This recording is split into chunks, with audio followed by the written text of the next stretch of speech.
Just want to say a big welcome and a big thank you to you for coming out on this rainy day. And to those of us joining online, I hope you are safe and warm. And when we gather in community, whether we do so virtually or right here in this sanctuary, we do so because we know there's something transformative and powerful that happens when we commit to a group.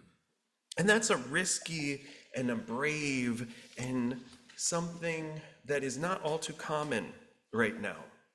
But as we're gathering this morning, all around the world, in Manila and Budapest, in Buffalo and Pasadena, there are groups of people gathering in Unitarian and Universalist congregations to light chalices, to listen to music, to consider what does it mean to put love at the center and to respond to an aching world with hope.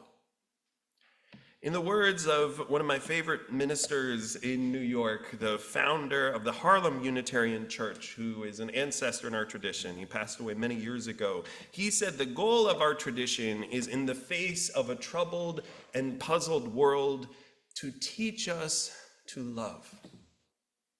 So as we gather today during a time where the trees are starting to change color, where we know the weather this evening will be quite different than the weather that we have right now, in this moment of flux, it is beautiful and good and important to come together, to hear stories, to recommit to what is transformative and hopeful, and to commit to repair in our personal lives and in our wider community.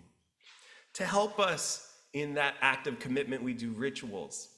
And I now invite Thomas Frame to come forward to lead us in the chalice lighting of our congregation.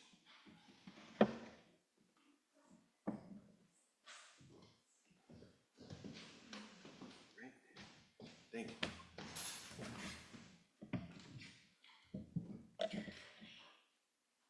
In our congregation, we light a chalice as a sign of our faith and compassion.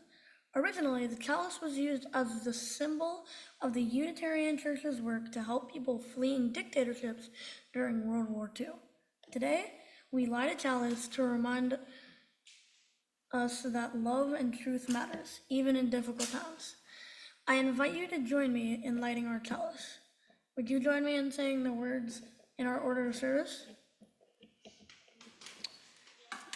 We light this chalice. In the search for truth and the spirit of love, we unite and worship and fellowship.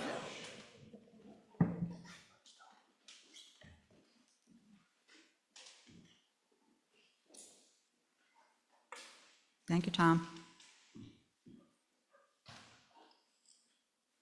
As an extension of lighting our chalice, we want to take a moment of silence to light some additional candles, these three, for some of the names of those who have been affected by police brutality. We're certainly seeing plenty of that in our American cities. We cannot cover all the names of those affected. We will light a candle for the life of Thomas Crouch Jr., for the life of Kanoa Stephen Wilson, and for the life of Latoya Renee Philpott.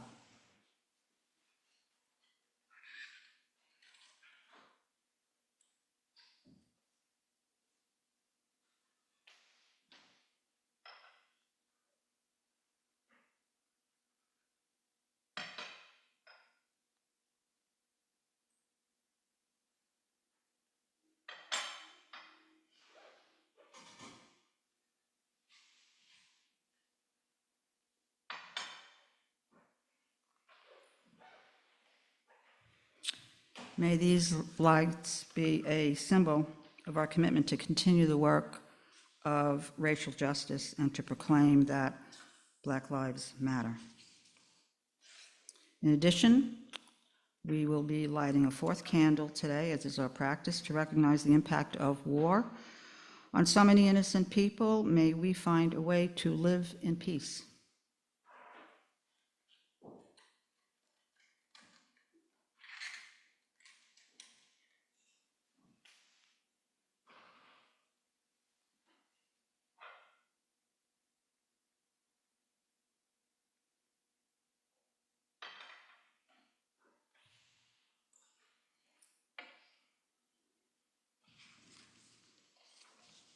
And now we will join for our opening hymn.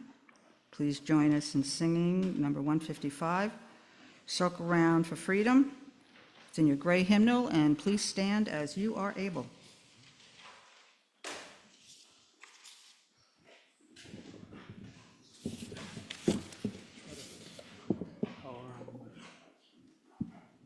This one's short, guys, so we're going to sing it through twice.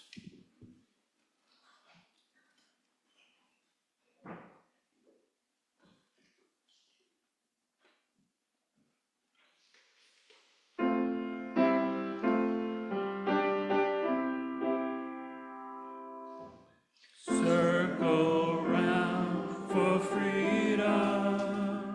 Circle round for peace. For all of us in prison. Circle for release. Circle for the planet. Circle for each soul, for the children of our children. Keep the circle whole. Circle round for freedom. Circle round for peace. For all of us in prison. Circle for release. Circle for the planet. Circle for each soul. For the children of our children. Keep the circle whole.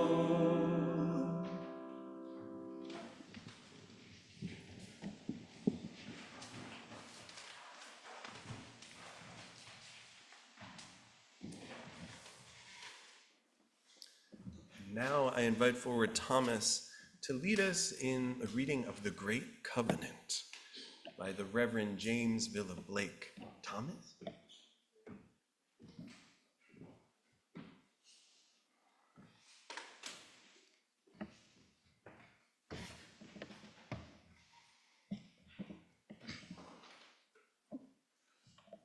Love is the spirit of this church, and service is its law. This is our great covenant, to dwell together in peace, to seek the truth in love, and to help one another.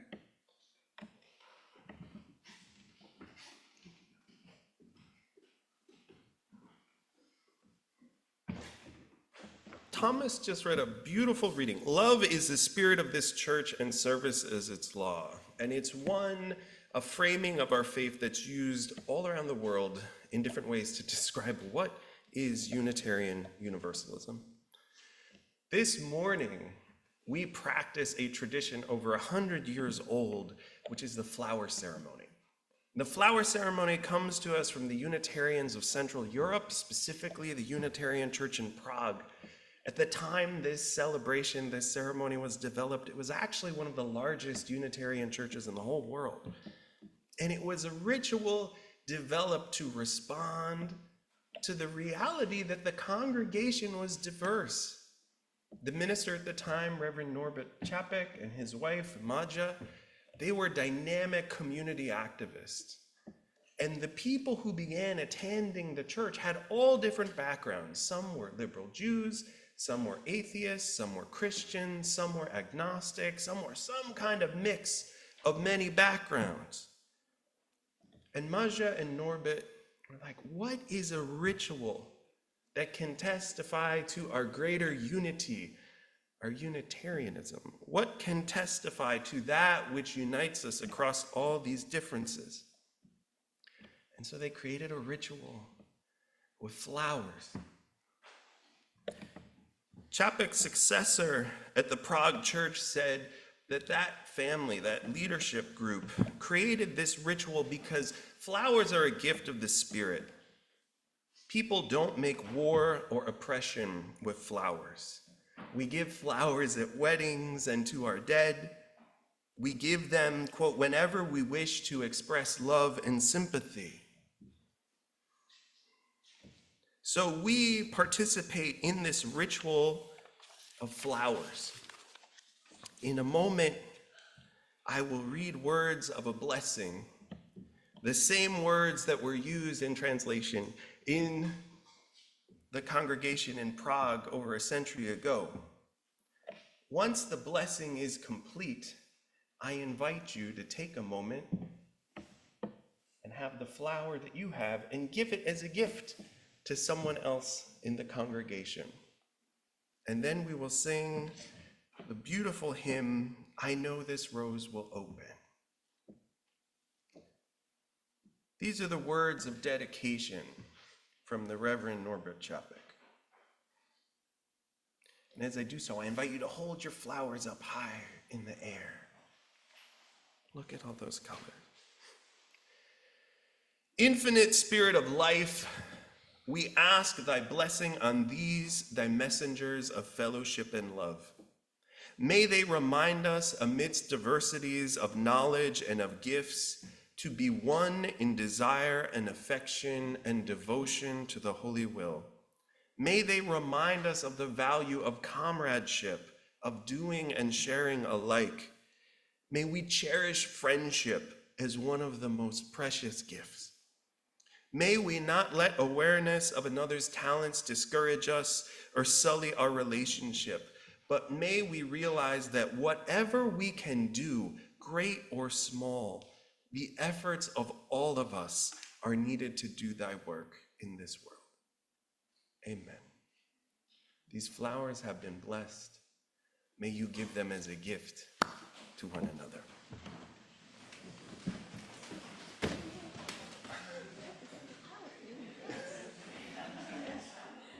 Give it to her, but all right.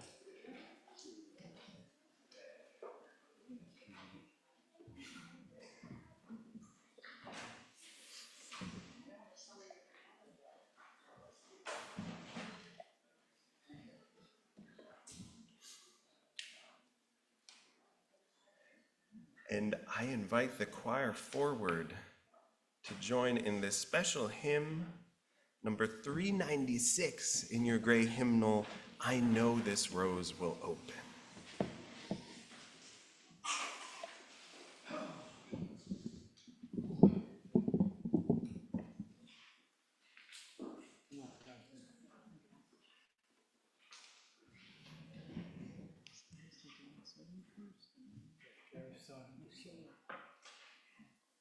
Just so you know, we're not doing this as a round, and we're going to sing it through twice.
in your gray hymn book, about here in the back, but I invite you to turn to page, or number 637, which is a special call to return again. It's a litany of atonement, and it's one that I often look at around this time of year, just as we are in the shadow of the High Holy Days.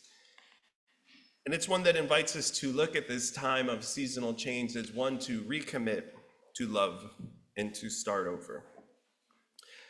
I'll read the first lines, and then I invite you to respond in italics, where it says, "We forgive ourselves and each other." For remaining silent when a single voice would have made a difference. We forgive ourselves and each other. We begin again in love.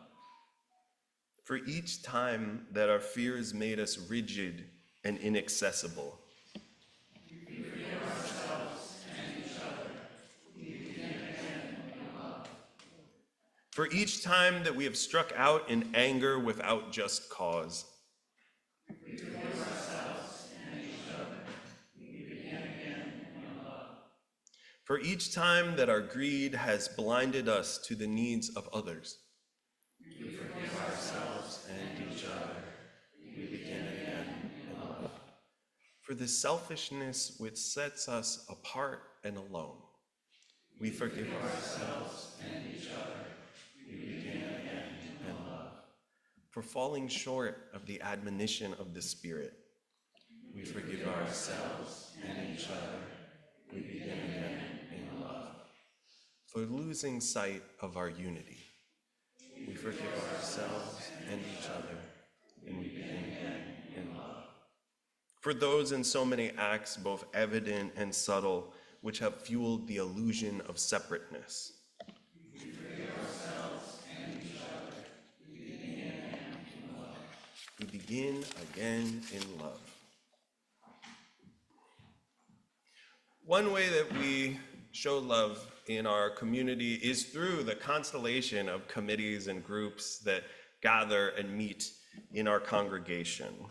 One new community that we are working earnestly to support each month is our growing religious exploration program. And we invite the children and parents of those who are under 10 years old to join Alex and Marge in the religious exploration program in the cute little room at the side. And in order to really bless that moment and bless your going into this religious exploration experience, we're gonna sing a song. And I invite us all to turn to 413 in our gray hymnal and sing "Go Now in Peace."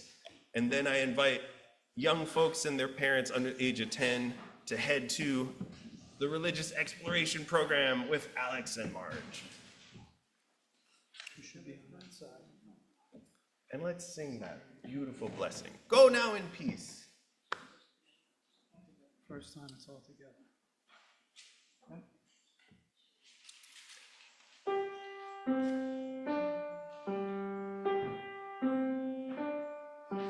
Go now in peace, go now in peace. May the love of God surround you everywhere, everywhere you may go.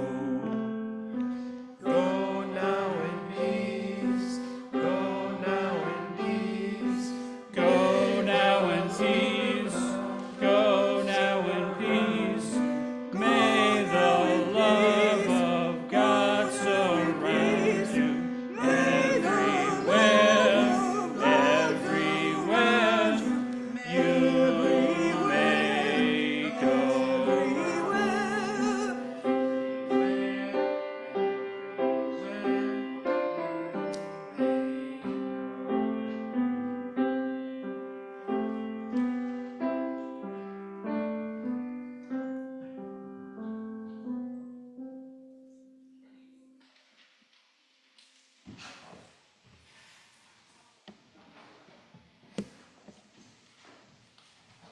we unite in the spirit of love and the search for truth.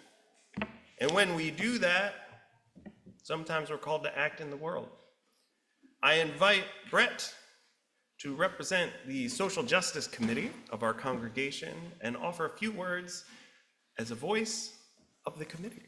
Thank you.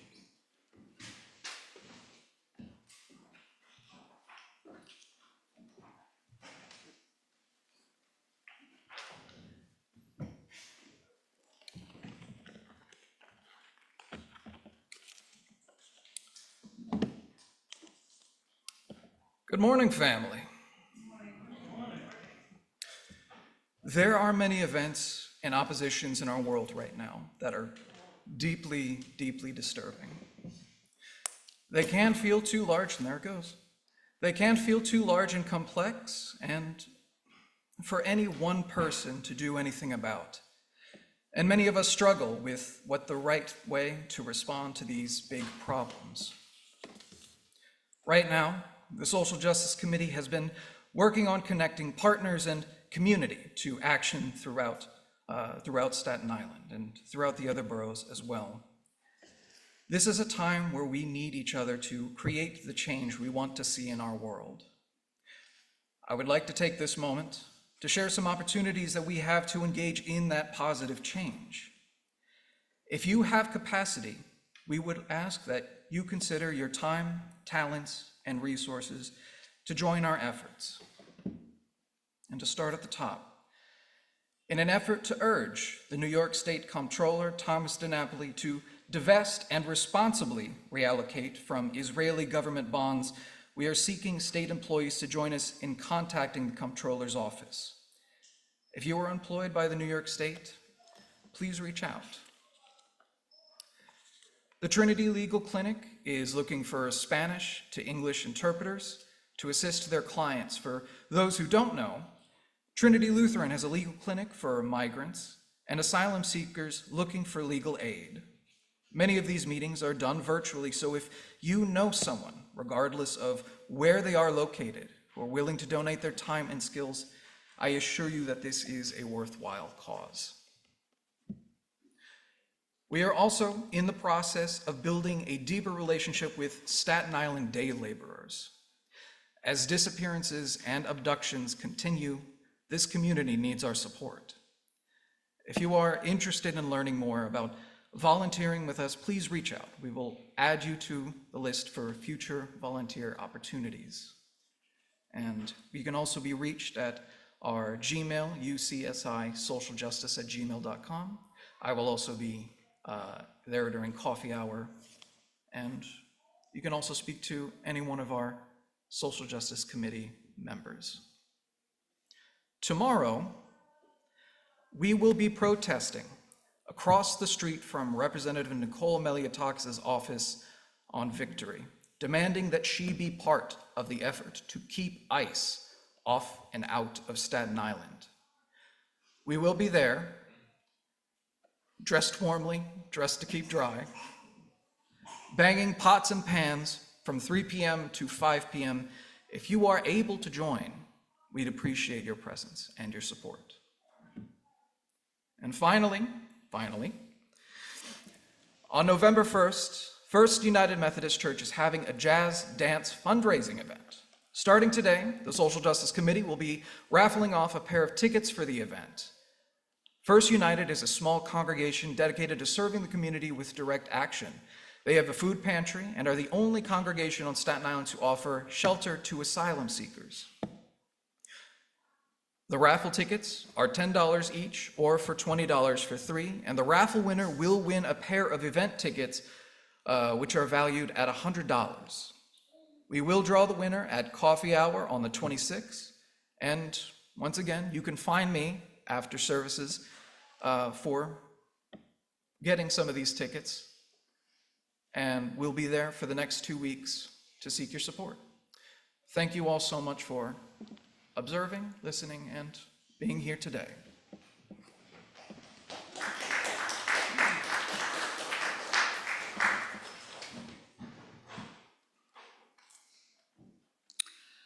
We come together in community to share with one another, to support one another, and to celebrate with one another. We bear sacred witness to each other in this honored ritual of joys and sorrows. For those of us here today, this has been a week of life-changing joy that needs to be lifted up in our worship service today. For others, this has been a time perhaps of deep pain and sorrow that needs to make that burden somewhat lighter. If this has been such a time for you, I invite you to raise your hand and to, when I come around with you with the mic, to share us, tell us your joy or sorrow in your life that you would like to lift up today before our community.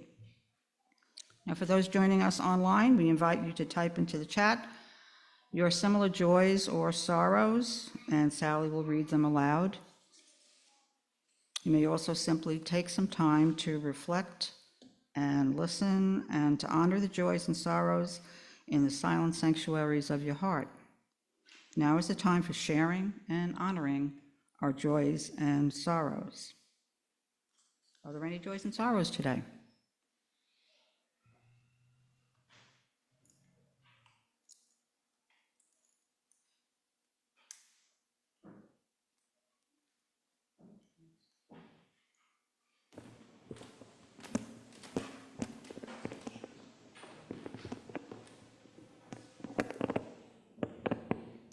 Hi, everybody. I'm Ben, the president of the board, and surprisingly, I spent a couple of hours here last night trying to figure some things out. How to make a Google form, how to make a QR code. I would not expect to have been spending a Saturday night here or at church any time in my life previously. And I just felt good about it and good to know that I'm learning how to do things that I've never even attempted before.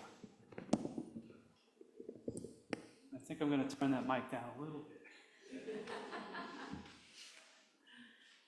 And I'll just say, if anyone is visiting us today and would like to introduce yourself, this would be a lovely time to do so if you're so inclined, while Ben is adjusting. And are there any other joys and sorrows today? Hi, Gary. So I was in Japan last week, 2 weeks ago, and more on that later, if you want to chat me up in the fellowship hall. Long story short, my doctor told me that my blood work came back with low levels of phenylalanine, relatively. So the story behind that, I have PKU. It's a genetic disease that affects your ability to metabolize protein.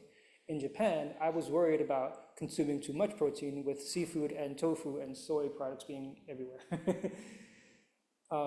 Who'd have thought? The guy with the PKU goes to an island nation. Anyway, so I'm really happy to see that my levels didn't come back really high after being in Japan, eating a bunch of foods that I really probably shouldn't have eaten. But the doctor said that because I handle it so well, I can have more protein in my diet. So like that means that my tolerance has increased. Yeah, so I'm really happy about that. Thank you.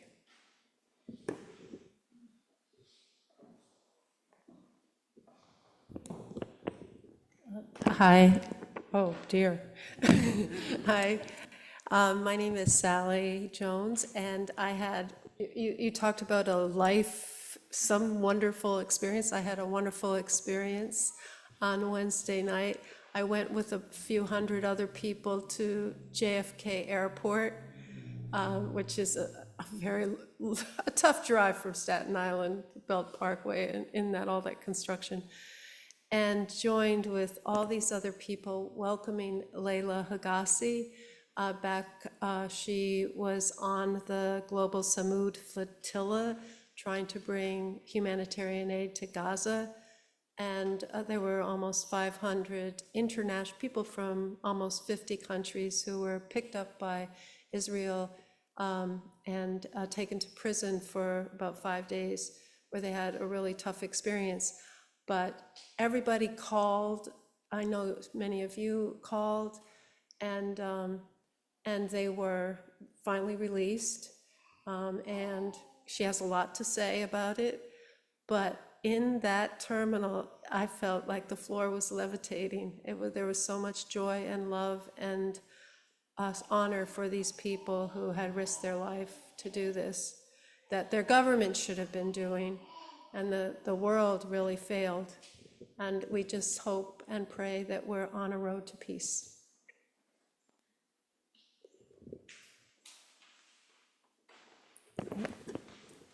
Good morning, I'm Sarah, Rachel Walters. I have a sorrow, unfortunately. One of my closest friends, Diane Bonner, passed away this week. She was a friend of mine for over 25 years. We met at the Buddhist temple, and she was a very universal person. And we had a lot of wonderful conversations over the years on politics, baseball, that she loved, and just everything in general. And she was always saying prayers for my grandson who has special needs, a special needs person. And so I will miss her terribly.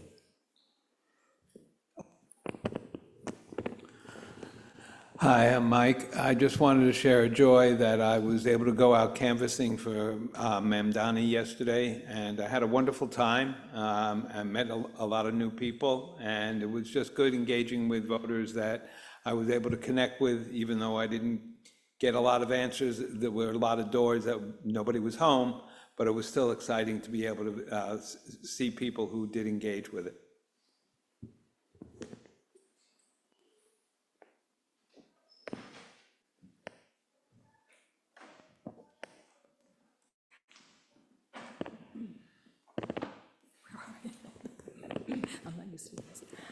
Hello, my name is Ellen Simonetti, and I just have a short, I guess it's in a way an explanation.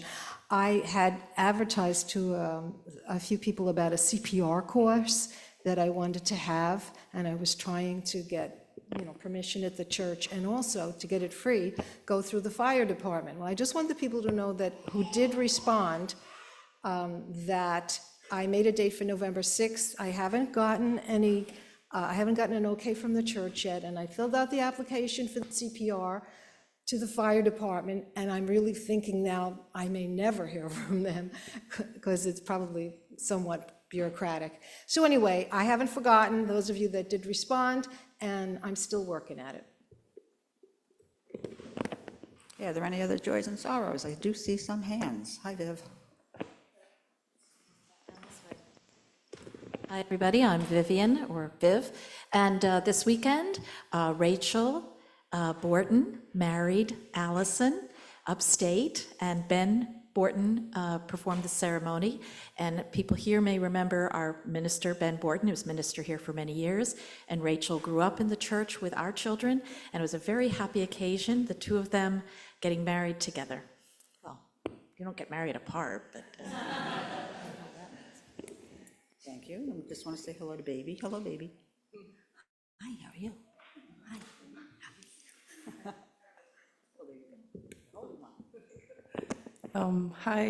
Hi. Sorry. My name is Leanne. My joy is that I'm here after God knows how long. I haven't been here for a while because it's hard having two little babies. One of them is over there, so I can be here. Another joy is I'm just very, very happy that Rosa is growing and developing, and I'm super busy every day, and I love it, and it reminds me every day that, life is so precious, and I just value everything that I do. And the radio station is going well, and we've got a ton of new members, and everything is working real nice. And I'm hoping in the future that the radio station is just going soaring up. And with everyone involved too. We need community members, so like if you guys have ideas, bring them to the radio station.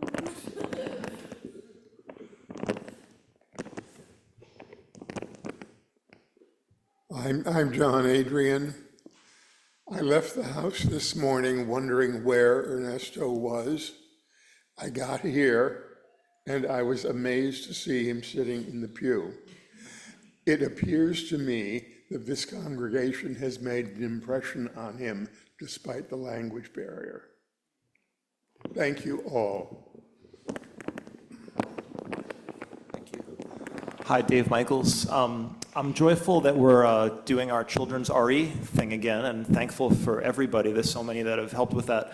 And on that note, a friend of mine, Valmir, I don't know if you remember him, but back when we used to do RE, like before COVID, when Eric and John were little ones, he would come with his son Harrison. And I think, speaking of churches making an impression, even though he hasn't been here in a while, I think this church made an impression on him, sorry, because he asked me, he said, his friend Mikey's daughter Michelle at 16 needs a liver transplant, and he asked me to make an announcement and to ask if people could hold that in their hearts or pray or whatever they do, just for the good vibes, that maybe Michelle will get that needed liver. So. Hi, I'm Eric. Last Saturday, John and I performed with the Mighty String Demons at the Divine Women concert at St. George Theater with Joe and Cadell's band, and that was a fun experience. We saw so many of you there. Are there any other joys and sorrows? Kathy? I'm Kathy. I'm just bringing some news from Clove Lake Nursing Home. I seem to be spending a lot of time there these days. And Marilyn, I may have mentioned, has moved into the permanent floor on the 4th floor. And it's been a good experience for her, because when she was on the rehab floor, they kind of left her in a room in her bed most of the time. And now the routine is she gets up in the morning, they got her dressed, they put her in the hallway. And anybody who knows Marilyn, she was always a very social person, and she still is. So she loves seeing people go by. She says hello to people. So it's been a good experience. Also, Kate Nielsen, who is also living at Clove Lake Nursing Home, informed the women's gathering last week that she is running for vice president of the council, which I think is the council of people who live there. So that was pretty exciting. Great. Are there any others, other than Reverend Daniel? I bring happy news from our former minister, Reverend Emily DeTar-Burt. Her daughter was born many months early, at 24 weeks, and has spent most of the summer in the NICU. Her daughter is still in the NICU. They will continue to have a journey for at least another month or two, but she is healthy and she is growing. And when she was born, she was 1 pound at the beginning of this summer. She is now 7 pounds and just is growing every day. So the wraparound care has been amazing. And Reverend Emily just wanted to make sure that you knew this, because she still holds this congregation very close to heart and wanted to share this new joy and new stage. So thank you. Sally, are there any joys and sorrows from folks at home?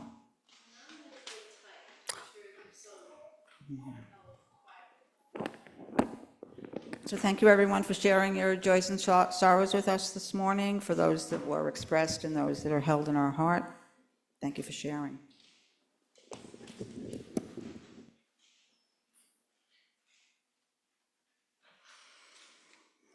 Now it's an especially appropriate time for us to have some meditation.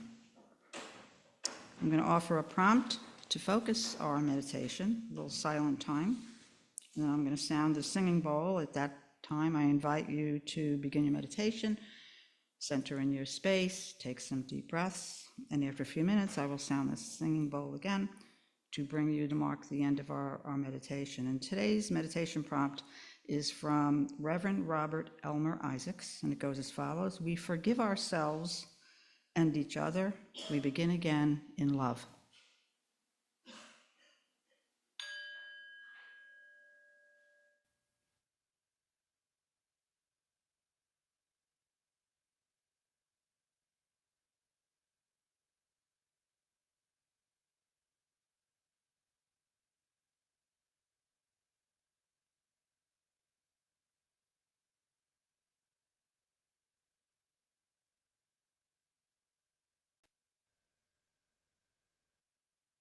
The time in our service, we take an offering. We know it's the gifts of all of us that help support our ability to thrive and to gather.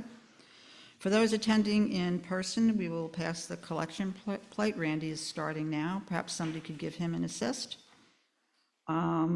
Please use the envelope you'll find in the pew, especially if it's part of your pledge. We want to make sure that we acknowledge to the pledge that you're making, meeting your pledge.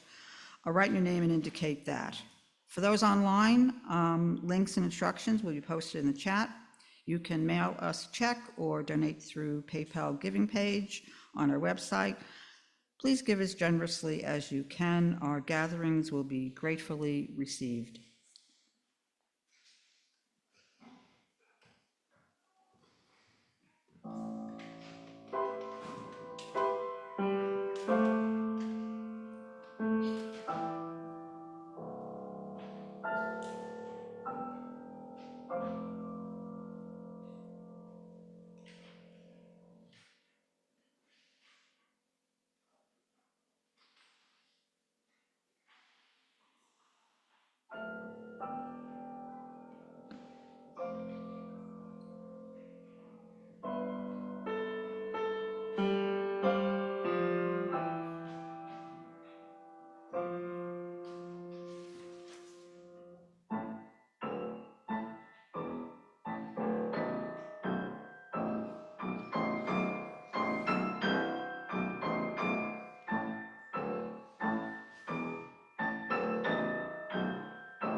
And for our offertory hymn, please join in singing number 399, Vine and Fig Tree. It's going to be in your gray Hymn roll, please stand as you are able.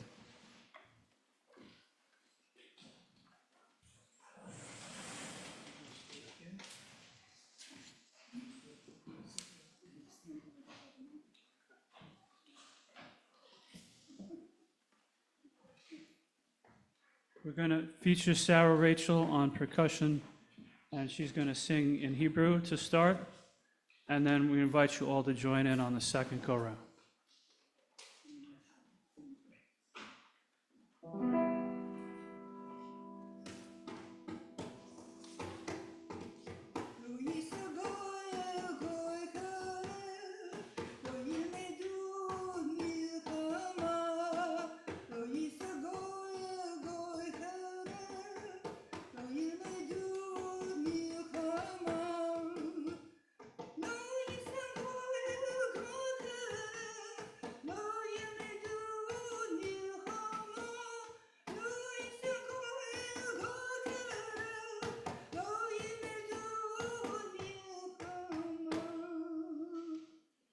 And everyone neath the vine and fig tree shall live in peace and unafraid. And everyone neath the vine and fig tree shall live in peace and unafraid.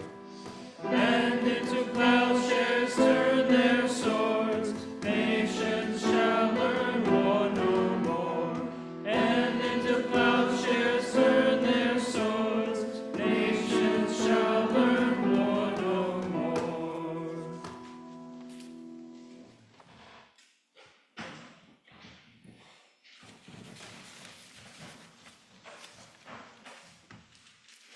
So we're gathering on a rainy day, and it's one where we know in our world there is tremendous amount of tumult.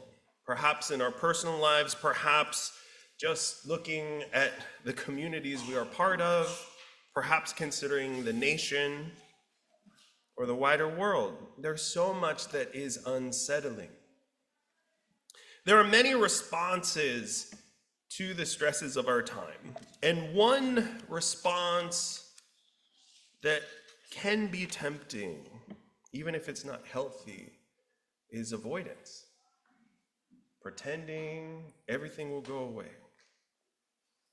And I know that's not a default of many people in this congregation. I know many people are going to show up tomorrow in front of the Congresswoman's office on Victory Boulevard. There's that temptation to act. But sometimes when it's really cold and things are unsettled and it's unclear what the outcome of our collective efforts will be, there is the temptation to just say, I can sit this one out. I can stay away. I'm here to tell you, the ancient wisdom stories tell us that's not a new feeling. In fact, if we look at the old books, the Hebrew Bible, the Christian scriptures, the Muslim texts, we come across a figure who is one of my favorite in the tradition, who is Jonah. Jonah in popular culture is thought of Jonah and the whale. And perhaps we don't remember the whole story, but we just know something about there was a man named Jonah who was swallowed by a whale and was in a whale's belly for 3 days. And then many secular people say, what a silly story. How could that have anything to do with me? I'm so much smarter than the ancients. But the story is much more complicated. Much more complicated. It's about a reluctant prophet. And even in the ancient times, they knew it was a little bit of a joke. A prophet in the Hebrew tradition was someone who spoke truth to the community, who challenged kings, who challenged the aristocrats, who challenged the gathered religious establishment to live into their values of mercy and forgiveness and transformation. And Jonah was a prophet who perhaps in a dream heard the voice of the divine say, go to Nineveh. And now we might say, what is Nineveh? Reverend Daniel. This just didn't make any sense. Nineveh was the capital of the ancient Assyrian Empire, the superpower of the times. It was a giant military and technological juggernaut. They used iron, they invented chariots, they had gigantic palaces along the river, they had huge government buildings, they had thriving cities where people were doing market trading. They were one of the earliest superpowers. And Jonah was a Hebrew in a colonized territory of the Assyrians, who in the story hears a voice that says, "Go to Nineveh and tell them to repent." This would be as if someone from Afghanistan heard a voice and said, "Go to Washington, D.C. and tell them to repent." That is the scale of the challenge and the absurdity from Jonah's perspective of this voice. And Jonah says, "I'm not going to do this. This is insane." And Jonah does everything possible to avoid this calling. Jonah gets on a boat to try to get away from this voice, this feeling that Jonah should go to Nineveh. And when Jonah's on the boat, there's a massive sea storm. And the other people on the boat in the story say, "Why do you think this is happening?" And they all check, "Did you pray to your God?" "Yes, I did." "Did you pray to your God?" "Yes, I did. I honored my ancestors." And then they turn to Jonah, like, "Did you follow what you were supposed to?" And then Jonah reluctantly says, "No." And then everyone on the boat is like, "What? Jonah, you are why this storm is happening." And then they throw Jonah off the boat. And Jonah thinks, "Well, this is awful, but at least I don't have to go to Nineveh." And then a whale comes and swallows him up. But he doesn't get turned into lunch. He's just inside the whale for 3 days. The Jewish tradition has a beautiful story. One of the rabbinic commentators talks about Jonah being in the fish's mouth. It was almost as if the eyes of the fish were the light of the synagogue. And he was in this meditative, dark place for 3 days. And then finally, Jonah says, "Okay, I'll go to Nineveh." And the whale spits him out. And then he goes to Nineveh, which is 3 days long. And he gets there, and he goes to the king. He goes to the Joe Biden. He goes to the Donald Trump of the time and says, "Repent for what you and your people have done." And then thinking again about the absurdity of this, the king says, "You're right. We have done wrong. We have hurt people. I'm going to make a declaration." And he calls on all of the establishment to repent. And all of the villages around in Assyria, the leaders all repent. And Jonah is astonished. And then Jonah is mad because a voice appears and God says, "Because the Assyrians have repented, I will not punish them for their injustice. They are committing anew to a new day." And then Jonah is furious. I did all this so these awful people can get another chance. And he left the city. And he was angry. And the story goes that the Spirit provided a squash plant which grew up over Jonah to provide shade. And Jonah greatly appreciated this squash plant, and he fell asleep. And then while he was sleeping, the Spirit caused the squash plant to wilt. And then the next day, the sun beat down on Jonah, and he woke up and he was feeling the heat, and he saw this plant that he appreciated so much shrivel up. And then Jonah says to the Almighty, why did you do this to the plant? And then the Holy One says, in translation, "Are you so deeply grieved about the plant And then Jonah said, "Yes, I am. I am so deeply grieved, I want to die." And the Spirit said, "You cared about the plant, which you did not work for, and which you did not grow, which appeared overnight and perished overnight.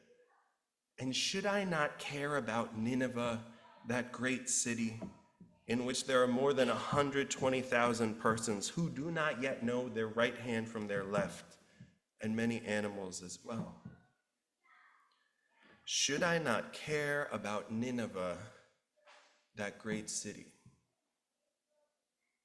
And that's how the story ends. And it's this paradox of justice and mercy, and how mercy is not always what we want. Sometimes we want the righteous to destroy what is oppressive. But this strain, it's not the only strain, but one school in this ancient tradition says that mercy is about chances to begin again and start over. In 1976, about 50 years ago, Billy Joel wrote a song called New York State of Mind. And when he was talking with the writer Chuck Arnold, he said, "I wrote that while I was on a Greyhound bus on my way back from a gig somewhere. And I was homesick for New York." And he continued, "There's a lot of songs about New York. New York, New York, on Broadway. But this song was about coming back to this place. And I think we really needed it, especially back in the mid-'70s when the city was really struggling. A lot of bad things were happening here. The city looked bad. There was a lot of crime. The city was almost defaulting financially.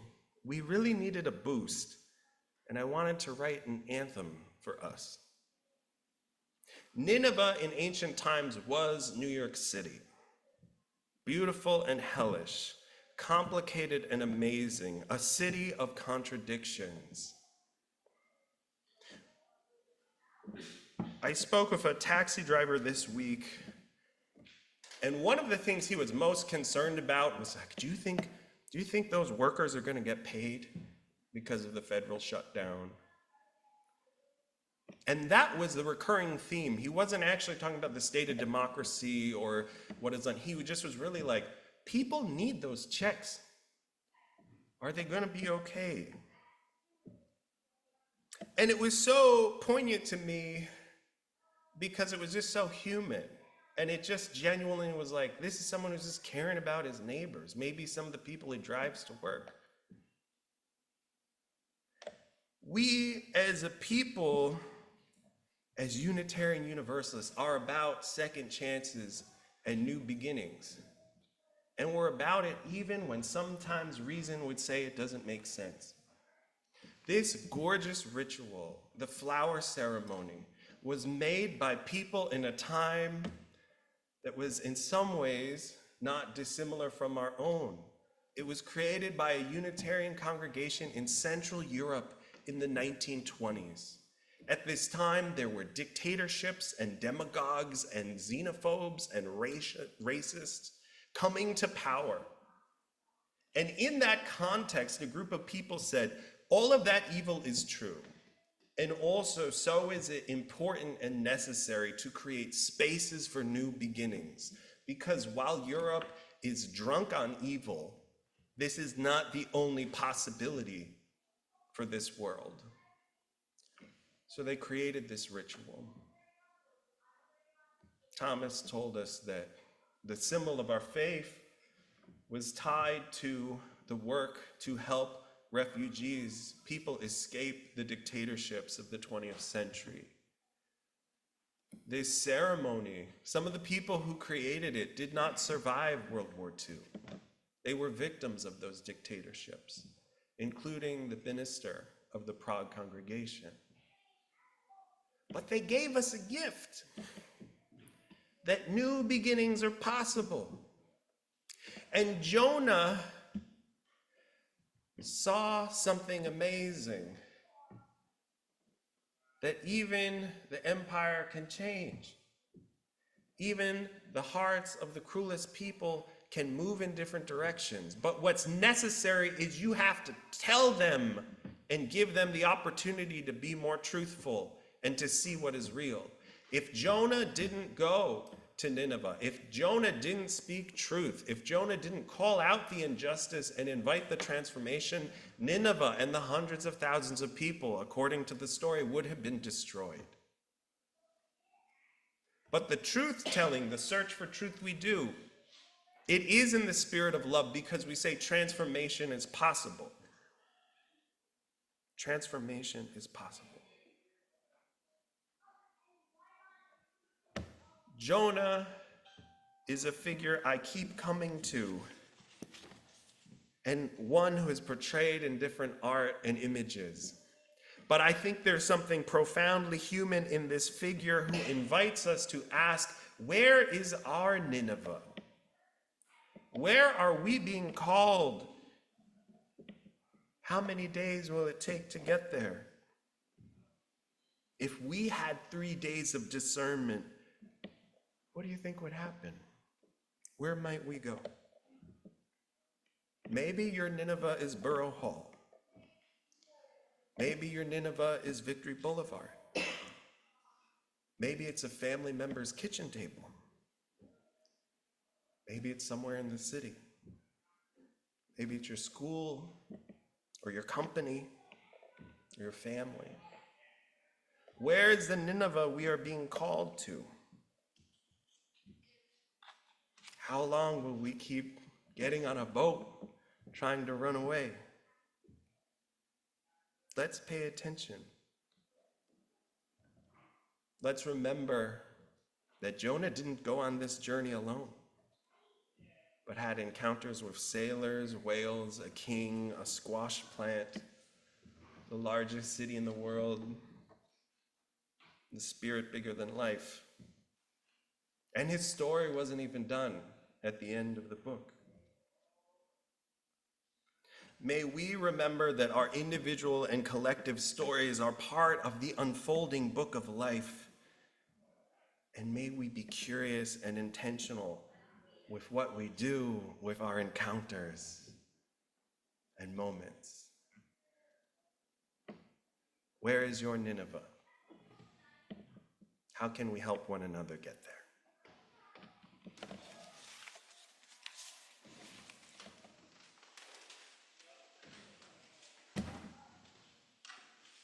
Please join us in singing number 131. Love Will Guide Us. You'll find it in your gray hymnal, and please stand as you are able.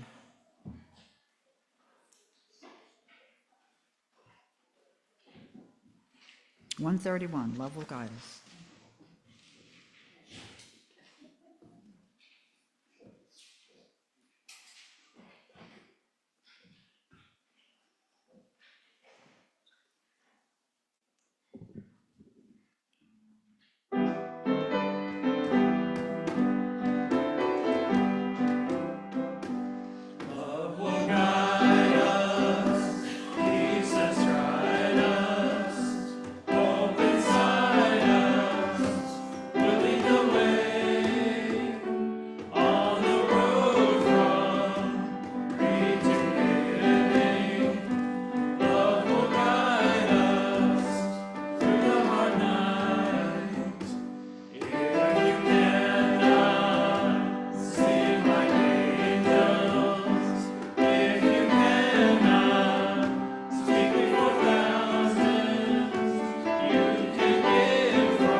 And now I invite Thomas forward to extinguish our chalice.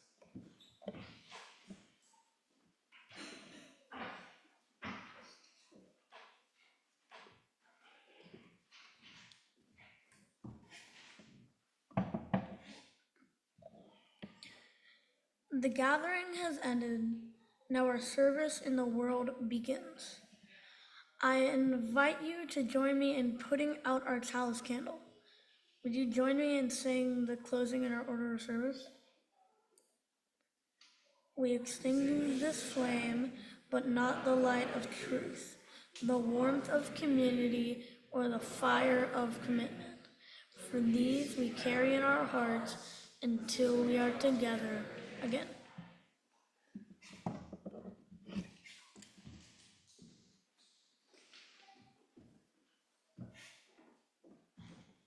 May we all be a little braver, and may we all ask, where is our Nineveh?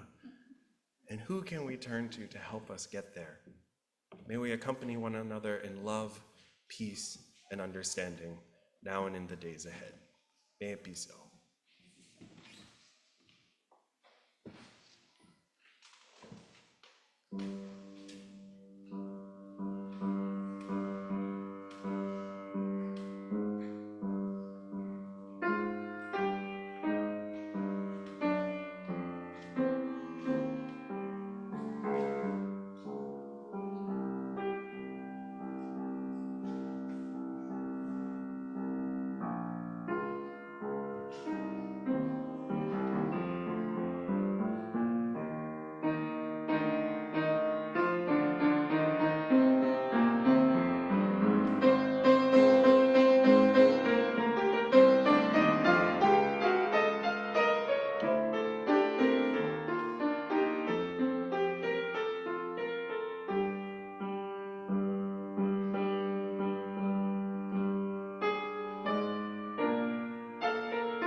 So ends our service. So come on back to the Parish Hall, join us all for hospitality. We're happy to see you there.